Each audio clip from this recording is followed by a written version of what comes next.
Olá meninas, boa tarde. Vamos continuar a nossa aula. Hoje nós vamos estar iniciar, falando sobre a difteria. Então a difteria, ela é uma doença bacteriana controlada por conta das vacinas que estão disponíveis hoje no Brasil para a população. Então, ela é uma doença ocasionada pela bactéria Corynebacterium diphtheriae. Ele é um bacilo gram-positivo, já expliquei lá no grupo por que a gente classifica bactérias em gram-positivas e gram-negativas. E essa doença, essa bactéria, ela produz uma toxina que passa, que vai pela circulação sanguínea e atinge órgãos distantes do local mesmo onde começou a infecção. Então, ela é uma doença no qual pode ocasionar comprometimento principalmente do coração, dos nervos periféricos, das glândulas suprarrenais, que são glândulas que liberam hormônios que auxiliam na regulação da pressão arterial, dos batimentos cardíacos e dos rins. A bactéria, ao causar infecção, não se espalha pelo organismo. Ela fixa no local onde ela tem a porta de entrada, que geralmente é nariz, laringe, faringe, e dali ela começa a liberar suas toxinas. E são essas toxinas que vão pela circulação sanguínea e chegam a outros órgãos. A transmissão da difteria, ela acontece por meio de contato direto com secreções das vias aéreas superiores, espirros, tosse, saliva, e da garganta das pessoas contaminadas por gotículas de saliva eliminada pelo doente ou pelo portador assintomático. Indiretamente é transmitida por meio de objetos e alimentos contaminados que possam estar com essas secreções, com esses fluidos contaminados. Sintomas: anorexia, palidez, febre, astenia, perda de força muscular, dor na garganta e apatia.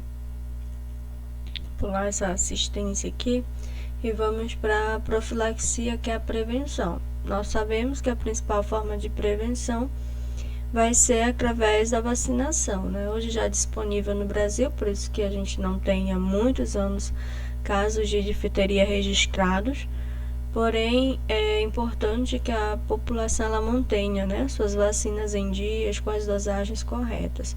Promover educação sanitária. E, claro, se houver algum caso desses em algum hospital, é importante que eles façam a comunicação à vigilância epidemiológica. Então, a vacina que a gente utiliza aí para imunizar contra a difteria, atualmente é a vacina tetravalente.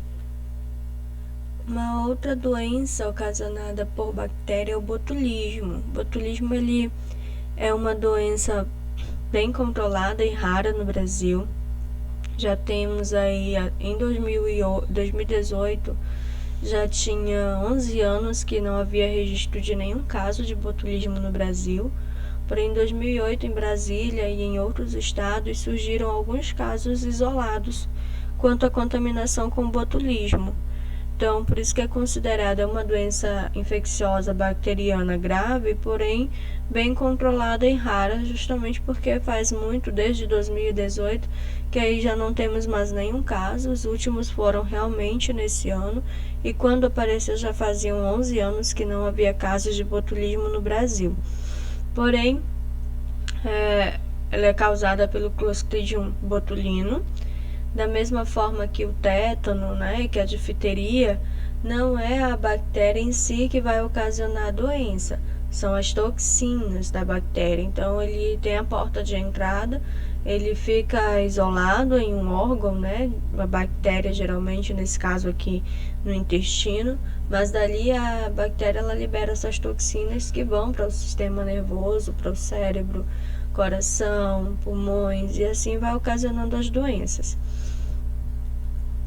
Então, esse micro-organismo ele é altamente resistente ao calor, por isso que é considerado uma doença grave, porque está presente geralmente em alimentos enlatados, ou embalados a vácuo. Então, a maioria das coisas, praticamente tudo que nós comemos hoje é embalado a vácuo, não sei que sejam as frutas naturais, mas a maioria dos alimentos são passam por esse tipo de conservação, de embalagem. E aí, quando há a presença da bactéria, do botulino, mesmo que ele fique numa temperatura de 100 graus durante 3 a 5 horas, ainda assim essa bactéria é capaz de resistir todo esse período. Esse é o motivo por conta do perigo de contaminação. Se houver um caso, né, significa que houve contato com o alimento contaminado.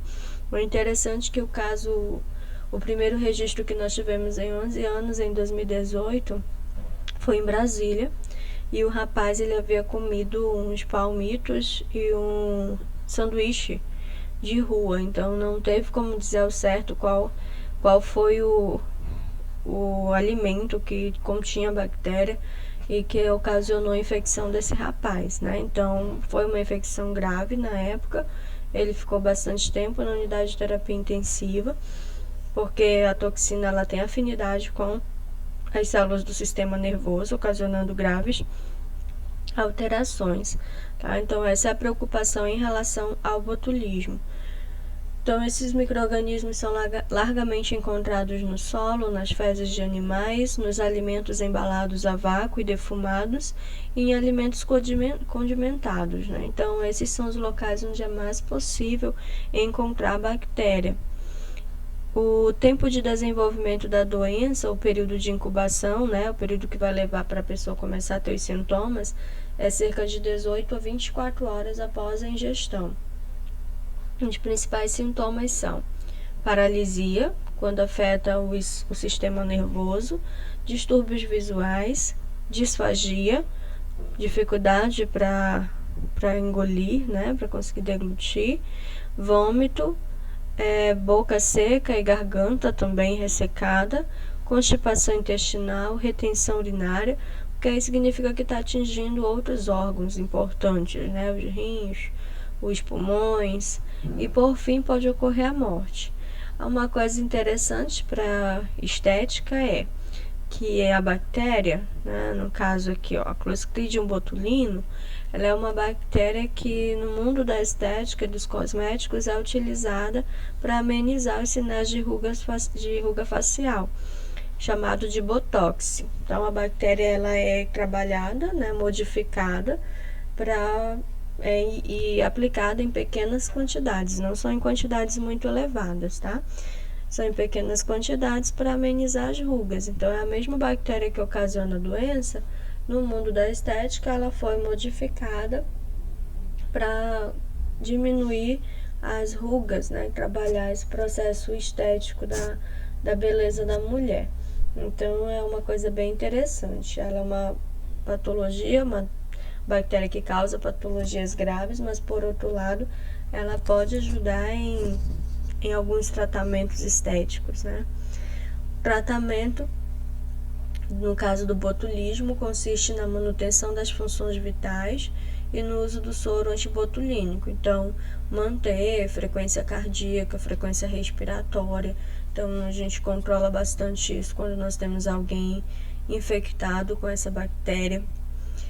O uso do soro antibotulínico. Soro, gente, é quando nós não temos um medicamento ou uma vacina, né?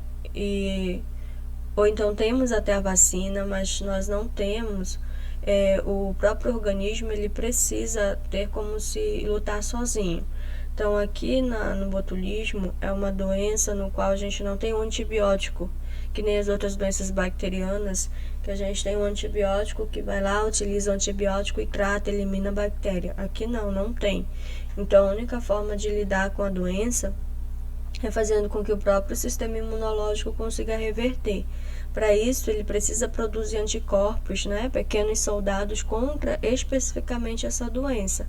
Então, o soro antibotulínico é isso, são os anticorpos prontos para auxiliar essa pessoa a se defender contra essa bactéria. Sendo que as toxinas que ficam já na circulação, elas vão permanecer ali e serão eliminadas pelo próprio organismo, por esses próprios anticorpos. Por isso que é importante é evitar. É uma doença que a gente tenta controlar, principalmente as doenças da qual não temos soro, não tem medicação, não tem vacina, justamente por isso. Se não tem, nós não sabemos como lidar. A única coisa que vai ser tratado são os sintomas. Então, sente dor de cabeça, sente dor abdominal, é administrado analgésico, tá sentindo febre, antitérmico, mas algo específico em relação à doença para realmente eliminar, não tem. Então, assim como está acontecendo atualmente com o Covid-19, é a mesma coisa que acontece com o botulismo. A diferença é que o botulismo já é uma doença conhecida há anos, já se sabe como tratar, já tem um soro desenvolvido especificamente para auxiliar nos tratamentos específicos, né, de pessoas que passam por esse tipo de infecção. Mas a nossa situação atual nós ainda não temos, ainda não conseguiram realizar essa pesquisa, infelizmente. A recuperação da doença é lenta, pois a toxina já instalada entre as células nervosas é destruída pelo próprio sistema de defesa da pessoa infectada. Não há remédio ou soros que eliminem a toxina, né? Eles só vão auxiliar o organismo a se defender dessa bactéria. É ele mesmo eliminar essa bactéria. Forma de prevenção pode ser realizada evitando o consumo de alimentos enlatados que estejam com suas embalagens com algum sinal de danificação ou estufadas, né? Isso é muito importante quando você vai fazer compra de algum alimento, verificar que essa embalagem ela está um pouco estufada, arredondada. Evita trazer, porque provavelmente houve uma fermentação dentro dessa embalagem, né? E se for do botulismo, vai haver um processo de infecção. Os alimentos, mesmo não apresentando nenhum sinal de contaminação, devem ser muito bem aquecidos antes de consumidos, pelo menos durante 20 minutos, né? Apesar de que a bactéria em si ela suporta uma grande temperatura e por um período de tempo prolongado, mas é importante para eliminar outros tipos de micro-organismos. Uma outra doença ocasionada por bactéria é a tuberculose pulmonar. Então, a tuberculose pulmonar é ocasionada pelo Mycobacterium tuberculosis, né? Essa bactéria ela tem afinidade, se localiza nos pulmões. O período de incubação da bactéria vai de 4 a 6 semanas. Depois desse período, a pessoa começa a apresentar os sintomas.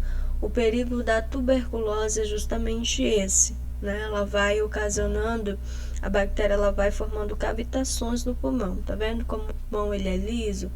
Né? Ele tem todo o tecido dele inteiro. A tuberculose, conforme ela vai aumentando, deixando de ser tratada, ele vai começando com pequenas manchas, inflamações, infecções. Posteriormente, ele vai formando possíveis ulcerações, nesses pulmões, e é isso que vai danificando os alvéolos, os brônquios, que são responsáveis pelas trocas gasosas, e aí, consequentemente, sem ter uma oxigenação adequada, fica difícil manter a função cerebral, a função renal, as funções de órgãos importantes do corpo. Então, a transmissão ela vai acontecer por contato de gotículas de saliva, secreções respiratórias da pessoa contaminada, né? Então, vai acontecer essa infecção de forma direta. Os principais sintomas, inicialmente, eu coloquei todos aqui, mas inicialmente a pessoa ela pode ter tosse, a gente considera até uma tosse por mais de 15 dias, né? Fadiga, febre vespertina, sudorese noturna.